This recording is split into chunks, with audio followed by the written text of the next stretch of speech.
মেহনতি মানুষের ব্রিগেড, শ্রমিক, বস্তি এবং কৃষক, ক্ষেতমজুর এই চারটি সংগঠনের আজকে ব্রিগেড সমাবেশ। আর সেই ব্রিগেড সমাবেশে যোগ দিতে জেলার বিভিন্ন প্রান্ত থেকে মানুষজন ইতিমধ্যে ব্রিগেড মুখী। বৈশাখের তপ্ত রৌদ্রে এবং সমর্থকদের কথা মাথায় রেখেই কিন্তু বিকেল ৩টে নাগাদ এই ব্রিগেডের সমাবেশে বক্তব্য শুরু করবেন সিপিএম এর নেতাকর্মী সমর্থকেরা। তবে তার আগে জেলার বিভিন্ন প্রান্ত থেকে ইতিমধ্যেই লাল পতাকাকে সঙ্গী করে মানুষজন আসতে শুরু করেছেন ব্রিগেডের উদ্দেশ্যে। সেই ছবি আমরা আপনাদের সামনে তুলে ধরছি। কৃষক, শ্রমিক, ক্ষেতমজুর এবং বস্তি এই চারটি সংগঠনের ডাকে আজকের ব্রিগেড প্যারেড গ্রাউন্ডে সমাবেশ করতে চলেছে সিপিআইএম। নিরাপত্তার বিষয়টাও জোরদার করা হয়েছে, পুলিশে একেবারে সয়লাভ ব্রিগেড প্যারেড গ্রাউন্ড, সেই ছবিও আপনারা দেখতে পাচ্ছেন। এবং কলকাতা শহরের বিভিন্ন প্রান্তে কিন্তু প্রান্ত থেকে 7টি মিছিল, সেই 7টি মিছিল এসে পৌঁছাবে ব্রিগেডের উদ্দেশ্যে। এবং শুধুমাত্র সমর্থকদের কথা মাথায় রেখেই ৩টের সময় ব্রিগেডের সভা শুরু করবে সিপিএম। মোট বক্তা থাকবেন 6 জন। তবে শহরের মূল দুটো প্রবেশদ্বার শিয়ালদা এবং হাওড়াতে একেবারে সকাল থেকেই মানুষের ভিড় লক্ষ্য করা যাচ্ছে। এই মুহূর্তে শিয়ালদা স্টেশনের ছবিটা স্পষ্ট করব। আমাদের প্রতিনিধি সায়ন্তিকা বন্দ্যোপাধ্যায় সরাসরি রয়েছেন আমাদের সঙ্গে। সায়ন্তিকা, ঘড়িতে এই মুহূর্তে 12টা বেজেছে এবং আর মাত্র হয়তো কয়েক ঘন্টার অপেক্ষা। এই মুহূর্তে শিয়ালদা স্টেশনে বাম কর্মী সমর্থকদের ব্যস্ততা, ভিড় কতটা নজরে আসছে? যে ছবিটা ধরা পড়ছে শিয়ালদহ চত্বর থেকে, সেই জায়গায় দাঁড়িয়ে কিন্তু একটা প্রশ্ন ওঠে যে অন্যান্য বার ব্রিগেডের সময় যেরকম ভাবে ভিড় শিয়ালদহ এবং হাওড়া থেকে চোখে পড়ে, শিয়ালদার ক্ষেত্রে ব্যাপকভাবে যে ভিড় এখনো পর্যন্ত চোখে পড়ছে এমনটা কিন্তু বলা যাচ্ছে না। দুপুর 1টা থেকে শিয়ালদহ থেকে র্যালি শুরু হবে, মিছিল শুরু হবে এবং সেই মিছিলে সামিল হয়ে যারা কর্মী সমর্থক রয়েছেন তারা রওনা দেবেন ব্রিগেডের উদ্দেশ্যে। এই মুহূর্তে যেরকমটা দেখা যাচ্ছে, যে ছবি আমরা তুলে ধরছি, দেখতে পাচ্ছি বিভিন্ন জায়গা থেকে কর্মী সমর্থক তারা ইতিমধ্যেই এসে গিয়েছেন এবং শিয়ালদহ স্টেশনে তারা অপেক্ষা করছেন। এবং তোমাকে যেরকমটা বললাম যে দুপুর 1টা থেকে মিছিল করে তারা রওনা দেবেন ব্রিগেডের উদ্দেশ্যে। যারা এসছেন একটুখানি কথা বলার চেষ্টা করি। দাদা, কোথা থেকে এসছেন? আমি জলপাইগুড়ি থেকে এসছেন। আজকে কি মনে হচ্ছে, ব্রিগেডের এত বড় মাঠ, ব্রিগেড চত্বর, আপনাদের উপস্থিতিতে কি একেবারে ভরে যাবে? রবিবাসরীয় ব্রিগেডের রং কি পুরো লালে লাল হবে? লাল হবে। কোথা থেকে এসছেন? জলপাইগুড়ি থেকে এত দূর থেকে এসছেন। কি মনে হচ্ছে যে আজকে তো ব্রিগেডের ডাক দেওয়া হয়েছে সিআইটিউ সহ আরো মোট 4টি সংগঠনের ডাকে, আজকে ব্রিগেড ভরবে? প্রথমে যেটা যাচ্ছে, ব্রিগেড ভরাটা বামপন্থীদের কাছে কোনো বড় ইস্যু না। লাল ঝান্ডা ছাড়া আজও পর্যন্ত ব্রিগেড কেউ ভরতে পারেনি। আজকে আমাদের কাছে যা খবর আছে তাতে সর্বকালীন রেকর্ড হবে, ব্রিগেডে সর্বকালীন রেকর্ড হবে। আমরা নর্থ বেঙ্গল থেকে, জলপাইগুড়ি থেকে এই যাবৎকালে যত এসছে ব্রিগেডে, এবারের ব্রিগেডের যে উৎসাহ উদ্দীপনা এটা অভাবনীয়। ফলে ব্রিগেড ভরবে না, শুধু উপচে যাবে ব্রিগেড। আরো একটা বিষয় দেখা গিয়েছে, এর আগেও আমরা ইনসাফের ব্রিগেড দেখেছি বা তার আগেও যখন ব্রিগেড হয়েছে, ব্রিগেড হয়তো ভরে গিয়েছে কিন্তু সেই ভরা ব্রিগেডের প্রভাব ভোট ব্যাংকে পড়েনি। 26-এর নির্বাচন, আজকের ব্রিগেড কতটা ভোট ব্যাংককে প্রভাবিত করতে পারবে? প্রথম কথা হচ্ছে এটা নির্বাচনের ইস্যু নয়। প্রথম কথা হচ্ছে গোটা দেশে শ্রমজীবী মানুষের উপরে যে ধরনের আক্রমণ করা হয়েছে বা হচ্ছে প্রতিদিন, সেটা তার ইস্যু। একদিকে শ্রম কোড নিয়ে আসার মধ্য দিয়ে, একদিকে 100 ডেজের কাজ যেভাবে গরিব মানুষকে বঞ্চিত করা হচ্ছে পরিকল্পনা অনুযায়ী। পশ্চিমবঙ্গের ক্ষেত্রে বিগত 3.5 বছর ধরে 100 দিনের কাজ বন্ধ। আমরা দেখতে পাচ্ছি মোদী সরকার, তিনি বলেছিলেন যে এমএসপি দেওয়া হবে, ফসলের এমএসপি ঘোষণা করা হবে, কিন্তু ফসলের এমএসপি ঘোষণা করা হয়নি। ফলে 146 কোটি ভারতবর্ষের মানুষ, যাদেরকে দুবেলা খাইয়ে পরিয়ে বাঁচিয়ে রাখার যারা গ্যারান্টি দেন, শ্রমিক, কৃষক, ক্ষেতমজুর, তাদের উপরে যে বেইমানি করা হয়েছে তার বিরুদ্ধে ব্রিগেড। ফলে এই ব্রিগেড ভরে যাবে না, শুধু এই ব্রিগেড একটা অন্য মাত্রা নেবে, এটার সঙ্গে ভোটের কোনো সম্পর্ক নেই। আর পশ্চিমবঙ্গের ভোটের কথা যদি বলতে হয়, পশ্চিমবঙ্গে গণতন্ত্র বলে কিছু নেই। ফলে আজকে আমরা জানি এই মুহূর্তে দাঁড়িয়ে গণতন্ত্র ফেরার যে লড়াই, এটাও আজকের ব্রিগেডের অন্যতম লড়াই। এখান থেকে ভোট ব্যাংক একটা অন্য মাত্রা নেবে, এটা নিঃসন্দেহে। আপনার কাছে যেটা জানতে চাইবো, এর আগে আমরা দেখেছি যে একটা বামেদের পক্ষ থেকে যেটা বলা হয়েছিল হাল ফেরাতে লাল ফেরাও, আজকে আবারও একটা ব্রিগেডের ডাক দেওয়া হয়েছে। এবং যদি একটুখানি দেখা যায় যে যত দিন গেছে একের পর এক নির্বাচন হয়েছে, বামেদের ভোট পার্সেন্টেজ অনেকটাই কমে গিয়েছে। সেই জায়গায় দাঁড়িয়ে আজকের ব্রিগেড কি মানুষের বিশ্বাস ফেরানোর যে যাত্রা, সেই যাত্রা কি শুরু করতে পারবে? দিন বদলের গান শোনাতে পারবে আজকের ব্রিগেড? লাল ঝান্ডার কথা বললেন, লাল ঝান্ডার উপর মানুষের বিশ্বাস সবসময় ছিল এবং আছে এবং থাকবে। একটু আগে আমাদের কমরেড একটু আগেই বললেন যে শুধু ভোটের বিষয় নয়, এটাকে মিডিয়া এবং এটাকে কেন্দ্রীয় সরকার, রাজ্য সরকার যেভাবে ভোট ব্যাংকের একটা ঘৃণ্য একটা জায়গায় শুধুমাত্র ওইখানেই নিয়ে চলে এসছে, এবং এই ভোট ব্যাংকের জন্য জাতের নামে, বর্ণের নামে, ধর্মের নামে সব সময় আমাদের আলাদা করে দেওয়া হচ্ছে। তো আমাদের আজকে ব্রিগেডের মূল দাবি কি? এই যে লিফলেটটা আমাদের ব্রিগেডের, আজকে এই ব্রিগেডে কি লেখা আছে? শ্রমজীবী মানুষের ঐক্য গড়ো। তো শ্রমজীবী মানুষ কি? দুবেলা দুমুঠো খেতে পাচ্ছি না আমরা ন্যূনতম আমাদের হচ্ছে যা বেতন সেটা আমরা পাচ্ছি না। আমাদের ওই গিগ ওয়ার্কারের নামে হচ্ছে তৈরি করে দেওয়া হয়েছে, যাদের কোনো পিএফ এর, গ্র্যাচুইটির কোনো রকম হচ্ছে সোশ্যাল গ্যারেন্টি কিচ্ছু নেই। এবং এই শ্রমকোটের মাধ্যমে আমাদের 8 ঘন্টার যে কাজের অধিকার সেটাকে 12 ঘন্টা করে দেওয়া হবে, এবং হচ্ছে আমাদের ধর্মঘটের অধিকার আমাদের থেকে ছিনিয়ে নিয়ে দেওয়া হবে। আমরা কি দেখছি? ব্রিটিশ শাসনকালে ভারতে ধনী এবং গরিবের যে ব্যবধান ছিল, সেই ব্যবধান আজকে সর্বকালীন বিশাল আকারে বেড়ে চলেছে। দেশের 7% আয় কুক্ষিগত 1% মানুষের কাছে। আম্বানি আদানি দিন দিন তাদের ব্যাংক ব্যালেন্স বাড়ছে, অন্যদিকে আমরা দরিদ্র সীমার নিচে দিন দিন চলে যাচ্ছি। বিশ্ব ক্ষুধা সূচকে আজকে ভারত সব তলানিতে, এবং অনেক পিছিয়ে পড়া দেশের থেকেও ভারতের অবস্থা খুব খারাপ। 146 কোটির দেশে মূল লড়াই কি? মূল লড়াই ভাতের লড়াই। তাই ওই জাতের নামে বজ্জাতি ছেড়ে ভাতের লড়াইয়ে ফিরে আনার লড়াইয়ে আজকের এই ব্রিগেড সমাবেশ। এবং ভোটে আমরা না থাকতে পারি, কিন্তু মানুষের লড়াইয়ে, মানুষের অধিকারের লড়াইয়ে আমরা সব সময় থাকি এবং আছি, এবং পরবর্তীতেও থাকবো। লাল ঝান্ডা থাকবে। আপনার এক সহযোদ্ধা যেটা বললেন যে এই লড়াই একদম রুটি রুজির লড়াই, এবং মেহনতি মানুষের, খেটে খাওয়া মানুষের রুটি রুজির লড়াই।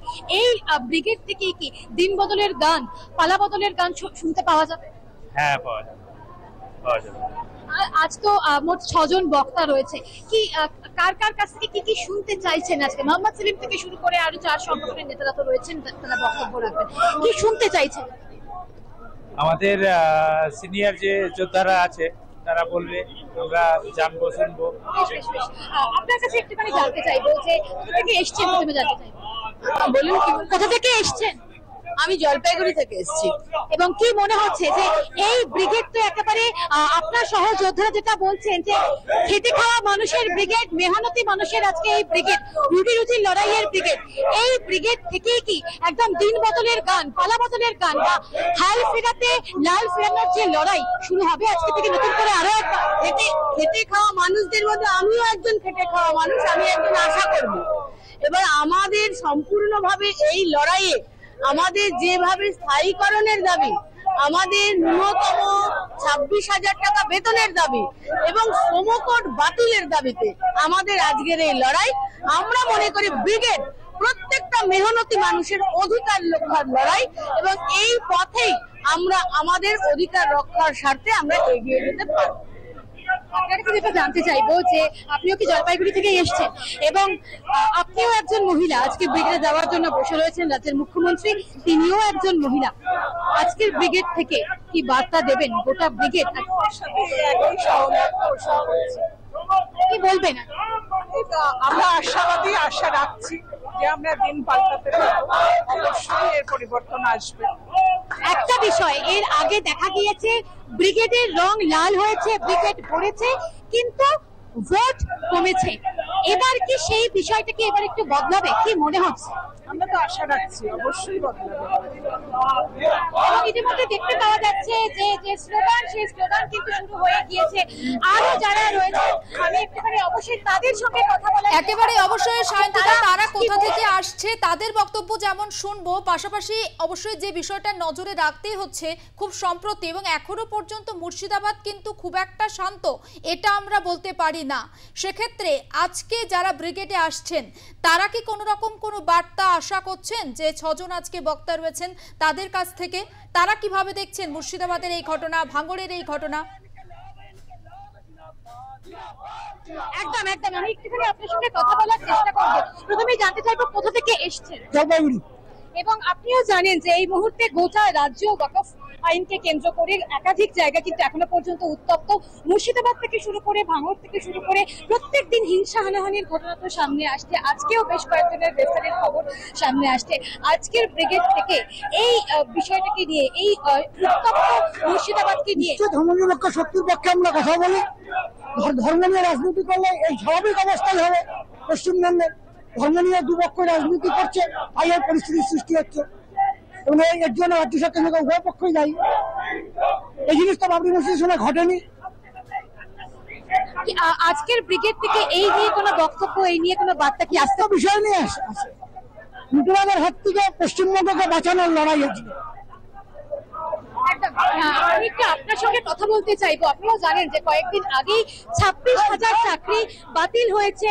এখনো পর্যন্ত কিছুটা হলেও তাদের সুপ্রিম স্বস্তি মিলেছে, তারা কাজে ফিরছেন। কিন্তু বেকারত্বের সমস্যা তো রাজ্যে নতুন কিছু নয়। সেই বেকারত্বের সমস্যাকে ঘুচিয়ে দেওয়ার জন্যই বেকারত্বকে কেন্দ্র করে বার্তা কি আজকে শুনতে চাইছেন এই ব্রিগেড? হ্যাঁ, এই ব্রিগেড থেকে আমরা যাচ্ছি। পুরো ভারতবর্ষে যে বেকারত্ব বাইরে যাচ্ছে, দিন দিন বাড়ে যাচ্ছে। মানুষের কাজ নাই, মানুষের কর্ম নাই, মানুষের কিচ্ছু নেই, মানুষ বেরাস্তা হয়ে গেছে। এগুলো দায়ী কারা? এগুলো তো রাজ্য সরকার দায়ী, কেন্দ্র সরকার দায়ী। আমরা কোথায় যাবো? আমরা কোথায় যাবো? কাকে বলবো বলেন? রাজ্য সরকার বলবো, কেন্দ্র সরকারকে বলবো? আমরা দূরে জলপাইগুড়ি থেকে আছি। আজকে আমাদের উত্তরবঙ্গে চা বাগান থেকে আছি। চা বাগানে মিনিমাম ওয়াজ নেই, জমির পাট্টা। আমরা যে জমির পাট্টা চাই সেই জমির পাট্টা নেই। আমরা কি করবো? দিনভর দিন বাগান বন্ধ হয়ে যাচ্ছে। বাগানের মালিকগুলো বন্ধ করে পালাই যাচ্ছে। আমরা বাগানে খাইতে খাওয়া মানুষ কোথায় যাবো? আমাদের দিন কামাই করে দিন খাই। আমাদের বাগানের খুব বড় অবস্থা খারাপ। আজকে দেশের অবস্থা খারাপ, রাজ্যের অবস্থা খারাপ। আজকে দেখেন 26,000 চাকরি চলে গেল। আজকে মুর্শিদাবাদে এই যে দাঙ্গা ফাসাদ হচ্ছে, কিসের জন্য হচ্ছে? আমরা এই সরকার মানুষের প্রতি দাঙ্গা ফাসাতে লেগে আছে। মানুষের প্রতি কাজ করতেছে না, খালি দাঙ্গা ফাসাতে মানুষকে বিভ্রান্তি করতেছে। এইসব তো ঠিক না। বলেন, আপনি বললেন আপনি চা বাগানের কর্মী, আপনাদের জন্য সরকারি কোনো সাহায্য বা কোনো রকম কিছু কি আপনারা পাননি? সরকারি যে সাহায্য শুধু বলা আছে এই দিবে ওই দিবে, আমরা কিচ্ছু ঠিক মতো কিচ্ছু পাই না। এখনো জমির বাট্টা পাই না। এখনো ওই যে ঘরের যে পয়সা চা সুন্দরী দিচ্ছে নাকি কি দিচ্ছে 1,20,000 টাকা এখনো ওগুলো পাই নাই। আমাদের খুব পরিস্থিতি খারাপ, উত্তরবঙ্গের পরিস্থিতি খারাপ। বাড়িতে কে কে আছে? বাড়িতে আমার 3 ভাই আছি, 3 বোন আছি। মা বাবা। বোন, আপনার মা বা বাড়িতে যারা মহিলারা রয়েছে লক্ষ্মীর ভান্ডার পান? হ্যাঁ, লক্ষ্মী ভান্ডার তো কিছু পায়, কিছু পায় না। বাগানে অনেকেই পায় না, এখন অনেকেই পায় না। একদম এই বিষয়টাকেও কিন্তু দেখতে হচ্ছে যে অনেকেই এখনো পর্যন্ত লক্ষ্মীর ভান্ডার তারা কিন্তু পাচ্ছেন না এবং স্বাভাবিকভাবে তারা ক্ষোভ উজাড় করে দিচ্ছেন। এবং এই মুহূর্তে যাদের সাথে আমি কথা বলছিলাম জুলেখা, তারা কিন্তু মূলত জলপাইগুড়ি থেকে এসছেন এবং আর কিছুক্ষণের মধ্যেই তারা একদম মিছিল করে তারা রওনা দেবেন ব্রিগেডের উদ্দেশ্যে। অনেক বয়স্ক মানুষকেও আমি দেখতে পাচ্ছি। আরো একবার আজকে তাদের কথাই কিন্তু বারবার করে শুনতে হবে, কারণ তাদের জন্যই, খেটে খাওয়া মানুষের জন্যই, মেহনতি মানুষের রুটি রুটির যে লড়াই, সেই লড়াইকে আরো তীব্রতর করার জন্য এই ব্রিগেড। এবং সর্বোপরি এই ব্রিগেড কতটা প্রভাব ফেলতে পারবে 26-এর নির্বাচনে? ব্রিগেড আদৌ ভরবে কিনা? ইতিমধ্যে এই প্রশ্নগুলো যেমন উঠেছে, ঠিক তেমনি রাজ্য এবং কেন্দ্র সরকারের বিরুদ্ধে এই মানুষগুলোর ক্ষোভের বিষয়গুলো কিন্তু জানতে হচ্ছে। কোথা থেকে এসছেন? জলপাইগুড়ি থেকে? না, আমি এসেছি মুর্শিদাবাদ লালগোলা থেকে। এবং এই মুহূর্তে মুর্শিদাবাদ উত্তপ্ত হয়ে রয়েছে। আপনিও জানেন আজকের ব্রিগেড থেকে উত্তপ্ত মুর্শিদাবাদকে নিয়ে কোনো বার্তা কি পেতে চাইছেন? আমাদের বাড়িটা লালগোলা থানার মধ্যে। আমাদের ওই এলাকায় কোনো গোলমাল নাই, আমাদের শান্তিতে আছে। এতে দাবিলে লড়াই, মিছিল মিটিং চলছে যে একে ওয়াকফ নিয়ে আলোচনা। তারপরে এই যে 26,000 শিক্ষকের চাকরি চলে গেল। আমাদের ছেলে মেয়েরা কি করবে? স্কুলে যে শিক্ষা পাবে, শিক্ষা ব্যবস্থাটা একবার এই সরকার শেষ করে দিল। শিক্ষার জন্য আমরা আন্দোলন করছি, শিক্ষা চাই।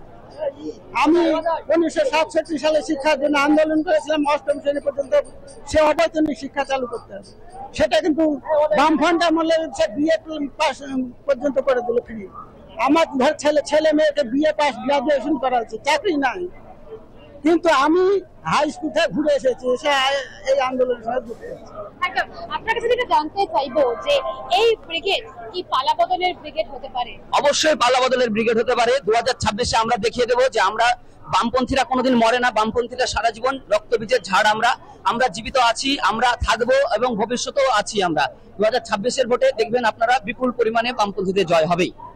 এর আগেও আমরা দেখেছি ইনসাফের ব্রিগেড হয়েছে, মীনাক্ষী থেকে শুরু করে একাধিক বাম যুব নেতা নেত্রী তারা 3 বদলের গান শুনিয়েছেন, 3 বদলের ডাক দিয়েছেন, কিন্তু তারপরে নির্বাচনেই বা একাধিক ব্রিগেডের পরে একাধিক যে নির্বাচন হয়েছে বা প্রত্যেকটা ক্ষেত্রে কিন্তু দেখা গিয়েছে মুখ্যমন্ত্রী মমতা বন্দ্যোপাধ্যায় রাজ্যের ক্ষমতায় আসার পরে বামেরা কার্যত নিশ্চিহ্ন হয়ে গিয়েছে। সেই জায়গায় দাঁড়িয়ে বামপন্থার উপর মানুষের বিশ্বাস হয়তো কমছে। আমরা বলছি না যে বামপন্থার উপর মানুষ বিশ্বাস হয় রাখে না, কিন্তু এই একাধিক ইস্যু হয়েছে কয়েক বছরের রাজ্যে বামপন্থা যারা এখনো পর্যন্ত যারা বিশ্বাস করেন বা আপনারা যারা বামপন্থী কর্মী সমর্থক রয়েছেন তারা কি সত্যি সেই ইস্যুগুলোকে নিয়ে একদম মাটি কামড়ে লড়াইটা লড়েছেন? অবশ্যই মাটি কামড়ে আমরা লড়াই করেছি। হয়তো আমাদের কিছু ভুল ত্রুটি আছে, অবশ্যই আমরা মানবো যে আমাদের ভুল ত্রুটি আছে, কিন্তু তাই বলে আমরা এমন নয় যে আমরা এই বাংলা থেকে এই ভারতবর্ষ থেকে মুছে যাব। আমরা অবশ্যই আমরা কিছুটা হলে হ্যাঁ হয়তো আমাদের শক্তি ক্ষয় হয়েছে, কিন্তু আমরা ভবিষ্যতে অদূর ভবিষ্যতে আমরা লড়াই করব, লড়াইয়ের জন্য আমরা প্রস্তুত। অর্থাৎ অদূর ভবিষ্যতে আরো একবার রাজ্যের ক্ষমতায় কি বামেরাই আসতে পারে? অবশ্যই। আজ হয়তো আমাদের কিছুটা শক্তি ক্ষয় হয়েছে, কিন্তু আমরা ভবিষ্যতে আপনাদেরকে এটা বলতে পারি অন ক্যামেরা যে আমরা ভবিষ্যতে ক্ষমতায় আসবই, কারণ বামপন্থাই পৃথিবীতে একমাত্র বিকল্প। এইটা কিন্তু নিঃসন্দেহে অত্যন্ত একটা কনফিডেন্সের জায়গা থেকে তারা বলছেন জুলেখা যে অদূর ভবিষ্যতে রাজ্যের শাসন ক্ষমতার হাল আরো একবার বামেরাই ধরতে চলেছে, ধরবেও। এবং 26-এর নির্বাচন যেটা এই মুহূর্তে প্রত্যেকটা রাজনৈতিক দলের কাছে একেবারে পাখির চোখ, সেই পাখির চোখ 26-এর নির্বাচনেও বামেরা যথেষ্ট ভালো ফল করবে এবং এই ব্রিগেড থেকেই, আজকের ব্রিগেড থেকেই তার শুভ সূচনা। কিন্তু তারপরেও এই মুহূর্তের যে প্রশ্নগুলো থেকে যাচ্ছে যে আমরা গত কয়েকদিন ধরে লাগাতার একাধিক ব্যক্তির সঙ্গে আমরা কথা বলেছি, তাদের কি মনে হচ্ছে সাধারণ মানুষ থেকে শুরু করে রাজনৈতিক ব্যক্তিত্ব, বাম ব্যক্তিত্ব যে ব্রিগেড গড়বে কিনা এবং এই ভরা ব্রিগেডের প্রভাব ভোট ব্যাংকে থাকবে কিনা। এখানে কিন্তু তারা বলছেন যে একদিকে যেরকম ব্রিগেড গড়বে এর পাশাপাশি ভোট ব্যাংকেও কিন্তু প্রভাব পড়বে এবং এই মুহূর্তে কর্মী সমর্থকদের ভিড় বাড়ছে। আর অল্প কিছু সময়ের মধ্যে তারা এখান থেকেই ব্রিগেডের উদ্দেশ্যে একেবারে মহা মিছিল করে রওনা হবেন এবং সেই ছবিও আমরা সরাসরি তুলে ধরবো। একেবারে নজর রাখো সায়ন্তিকা, আপাতত তোমাকে ধন্যবাদ। এবং শিয়ালদা স্টেশন থেকে আমাদের প্রতিনিধি সায়ন্তিকা বন্দ্যোপাধ্যায়ের সঙ্গে সরাসরি কথা বলছিলাম। সায়ন্তিকার সঙ্গে যারা ছিলেন, অর্থাৎ উত্তরবঙ্গ থেকে যারা এসেছেন, মুর্শিদাবাদ থেকেও অনেকে এসেছেন, সেই সমস্ত বাম কর্মী সমর্থকদের সঙ্গে তাদের ঠিক কি বক্তব্য সেটাও আমরা আপনাদের সামনে তুলে ধরছিলাম। অর্থাৎ যতই ভোট ব্যাংক শূন্য হোক না কেন তারা কিন্তু যথেষ্ট দৃঢ় প্রতিজ্ঞ এবং আগামী দিনে বামেরা যে ফের ক্ষমতায় আসবে সেটাও তাদের কথা থেকে অন্তত স্পষ্ট।